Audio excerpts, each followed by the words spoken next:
To my Kerala series.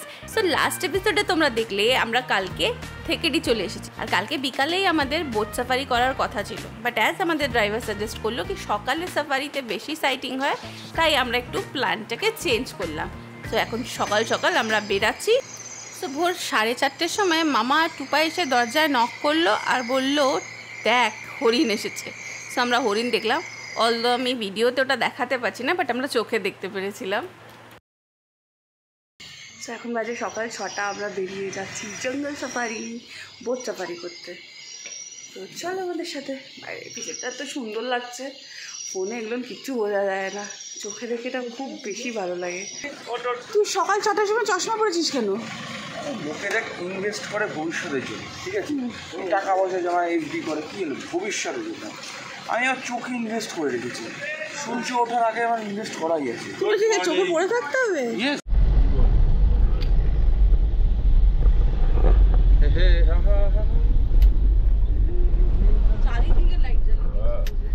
আলো আলো কত আলো, এই জন্য চশমা পরে রেখেছি, এত আলো আমার চোখে জ্বালা ধরে যেত।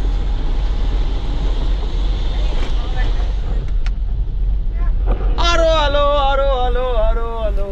পেরিয়ার ন্যাশনাল পার্কের বোট সাফারির জন্য আগে একটা বাসের টিকিট কাটতে হয়, সেই বাস করে বোটিং পয়েন্ট অবধি যেতে হয়, ওখান থেকে আবার একটা টিকিট কেটে বোট সাফারি হয়। এই পুরো প্রসেসটা অনলাইনে টিকিট কেটে নেওয়াই উচিত। আমরা আগে থেকে কাটিনি, কারণ আমরা কোন সময় থেকেই পৌঁছাবো সেটা শিওর ছিলাম না, আর কোন সাফারিটা করব সেটাও শিওর ছিলাম না। আর দেখো লাকিলি কাটিনি, কজ আমরা কালকে প্ল্যান করেছিলাম আর আজকে সকালে করছি। বাট যখন আমরা বাস স্ট্যান্ডে পৌঁছালাম, গিয়ে তো মাথায় হাত, বিশাল লম্বা লাইন। মানে আমরা 4:30টায় উঠে গেছিলাম, আমরা চাইলে আরও সকালে চলে আসতে পারতাম, আমাদের হোটেল আর বাস স্ট্যান্ডটা কাছাকাছি, বাট আমরা আসিনি। আমরা খুব টেনশানে পড়ে গেলাম, বুঝতে পারলাম কি সকাল 7টার বোটিংটা তো পাবো না, 9টার বোটিংটাই আমাদের করতে হবে। তাই যখন বাসের টিকিট পেলাম, যে প্রথম বাসটা পেলাম ওখানে 5টা সিট অ্যাভেলেবেল ছিল, তো আমরা সবাই উঠে গেলাম, বললাম এইভাবেই চলে যাই, একটা চান্স নিয়ে দেখাই উচিত, কজ পরের বাসে উঠলে সব লোক ভরবে, তারপরে আমরা যাব, কোনো চান্সই থাকবে না 7টার বোট পাওয়ার। এবার আমরা এখানে এসে অফলাইনে টাইমে মানে টিকিট কাউন্টার খোলার আগে এসেছি, বাট অলরেডি এত লোক চলে গেছে যে আমরা বোট পাবো কিনা 7:30টা জানি না, 9:30টা পেতে পারি।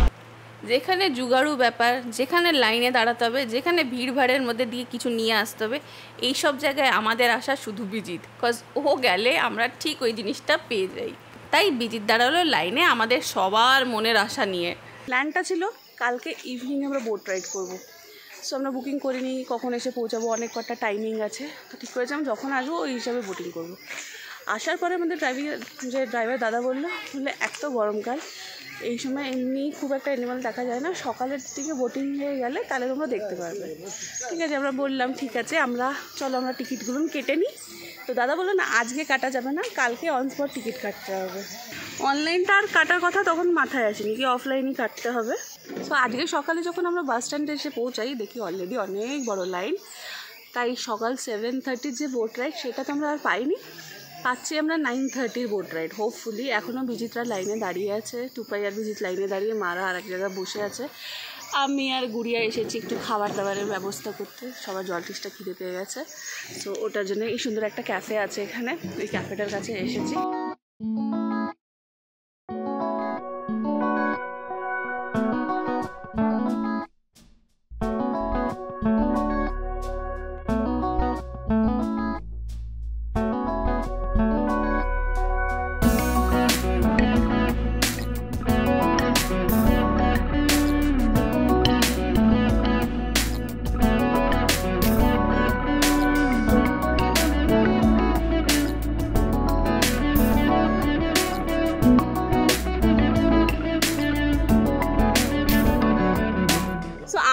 ভেবেছিলাম আমরা 7:30টার বোটটা পাবো না, লাকিলি পেয়ে গেছি। এবার আমরা যাচ্ছি সব দৌড়, লাস্ট টিকিটটা আমরা পেয়েছি।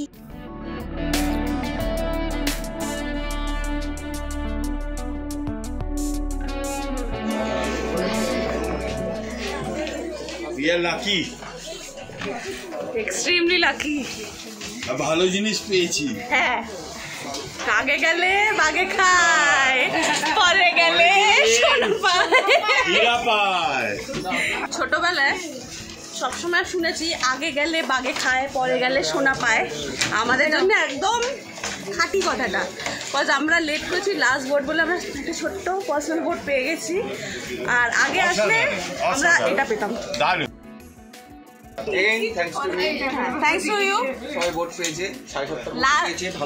ওই বাসটায় উঠেছিলাম বলে দাঁড়িয়ে দাঁড়িয়ে এসেছি। তোমরা ওই বোটে চড়তে, আমি লেট করেছি, আমি টিকিটও জোগাড় করেছি। আমাদের জামাই হচ্ছে ছিনিয়ে নেওয়া। কি হয়েছে মা? আমাদের জামাই হচ্ছে ছিনিয়ে নেওয়া পার্টি, সব কিছু ছিনিয়ে নেয়। আমরা যা খুশি হয়েছি, আমাদের এই ছোট্ট একটা বোর্ড দিয়েছে জন্য আমাদেরই পরিবারের বোর্ড। আমরা শুধু আমরা। থ্যাঙ্কস টু মাই বর। বলে দিলাম ব্লগে। তোকে বিজি, তোকে কেমন লাগছে? মুখটা পুরো কালো আসছে। সামনে আয়, আলো দেখাই আমার বরটার মুখ।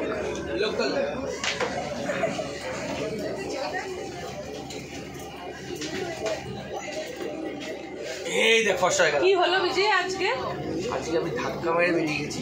প্রথমে আমরা বাসে দাঁড়িয়ে দাঁড়িয়ে এসেছি, 5টা সিট পেয়েছিলাম, তো আমরা 10 জন উঠে গেছিলাম। আজকে যদি ওই বাসটায় না উঠতাম আমরা এই টিকিটটা পেতাম না।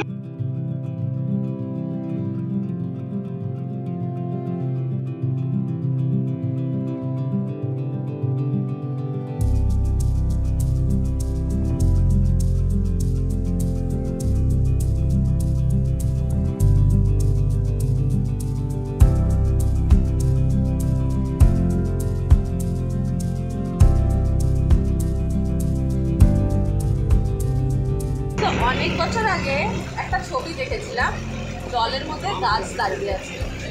মানে বিং আ ফটোগ্রাফার এত সুন্দর ছবিটা লেগেছিল, খুব চোখে দেখার ইচ্ছা ছিল। আজকে ফাইনালি জিনিসটা সাকসেসফুল হচ্ছে। আমি ওই গাছগুলো নিজের চোখে দেখবো জলের মধ্যে দাঁড়িয়ে আছে। আগে যে এই জায়গাটা দেখা যাচ্ছে, এই জায়গাটারই ছবি আমি দেখেছিলাম, আমার দারুণ লেগেছিল।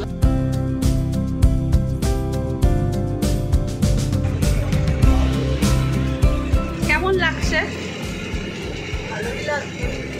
সকাল সকাল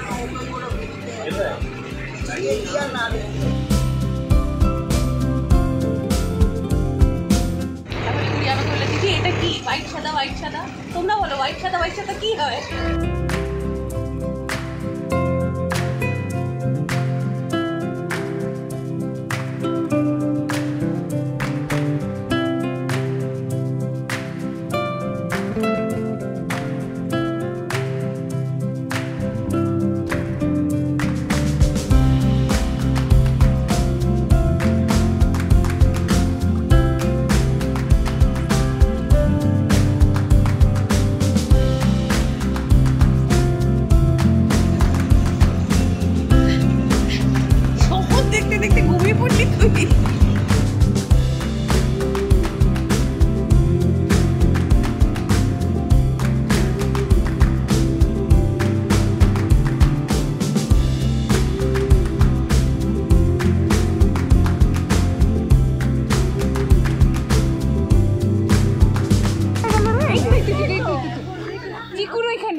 চিকু গাছের কাছে এটা জায়ান্ট স্কুইরেল।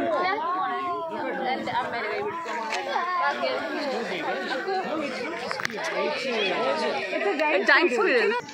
আমি যখন ওটাকে দেখলাম তখন বলে বাবা এটা তো বাড়িতে বসে যাবে না। ওটা যখন ফ্লাই করলো ওটা পুরো কালো ছিল, এমনি করে গিয়ে পড়লো।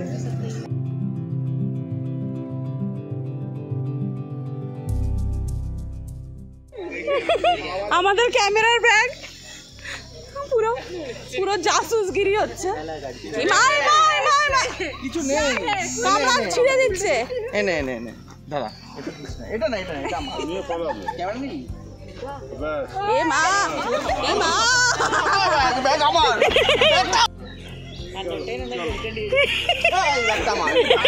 তুই যা তুই যা তুই যা।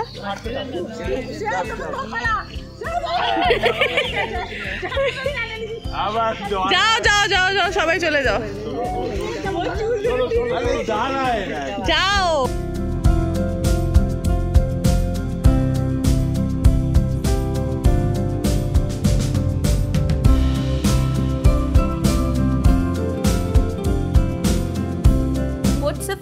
বেরাতে বেরাতে অ্যারাউন্ড 9:30 বেজে গেছিলো। সবার বিশাল জোরে খিদে পেয়েছিল, তো আমরা ডাইরেক্ট রেস্টুরেন্টে যে ব্রেকফাস্টটা করলাম, এরপরে রেডি হয়ে আজকে আমরা বেরিয়ে যাব কোভলামের জন্য।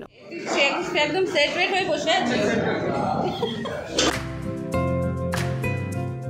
তো কাল সকালে সবাই ট্রাই করেছিল ইডিয়াপ্পাম, আজকে ট্রাই করলাম আমরা আপ্পাম আর পুট্টু।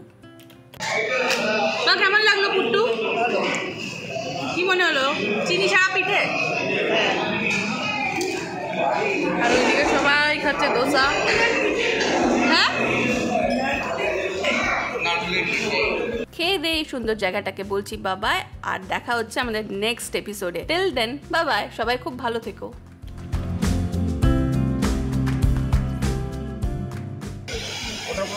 এই দুটো মা পাগল শালি আর জামাইবাবু, এখন এদের ইচ্ছা হয়েছে তো দাদা দিদিরা এইসব শুনবে না, তো জামাইবাবুই শুনবে।